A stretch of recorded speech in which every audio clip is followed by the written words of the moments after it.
Hello, the word today is water. As you make your way up the mountain of the Lord on this Lenten journey, no doubt you'll get thirsty along the way. I don't mean a natural thirst for a glass of water. I mean the thirst for the water that only God can provide.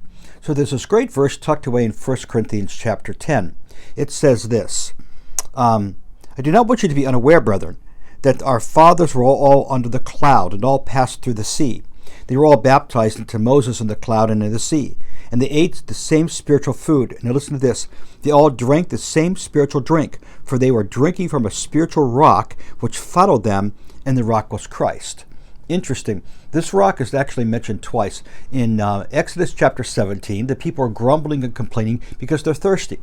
And God says to Moses, see that rock over there? Strike it twice with your staff.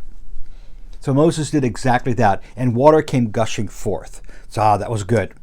Now, later in Numbers chapter 20, the people are complaining and grumbling again because they're thirsty. And God says, Moses came to God and says, God, what should I do? And God said, see that rock over there? Speak to the rock and water will come out. So what does Moses do? He takes the staff and he smacks it twice.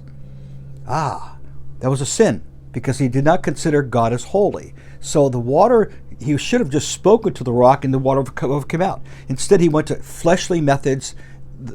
God did it that way before. He certainly will do that way again. No, not at all what God will do.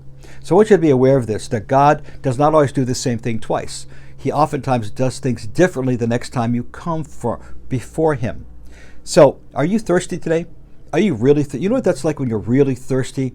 I'm going to ask you, if you're not thirsty for God, then come before him and say, Rock, who is Jesus, make me thirsty, and then bring me to the rock that is higher than me and give me fresh spiritual water to drink. Today, drink deeply of the things of God.